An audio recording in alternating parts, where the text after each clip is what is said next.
Italian BMT.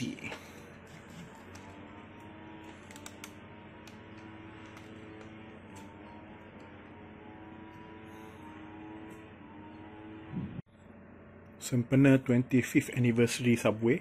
So buy any 6-inch Subway, dapat the second one for RM5 je. Tapi dia ikut ada week dia lah. So week ni ialah Seafood Sensation. Alright. Alright, this one, so I got it for RM5 je. Okay, lepas beli satu Italian BMT. Alright. Sub of the day dia tak kira. Okay, kena beli the a la carte or set ke yang 6-inch lah. Okay, chicken ke, teriyaki ke, Italian BMT, yang lain-lain lah. So you get the second one, bergantung pada week tu apa, for RM5 only.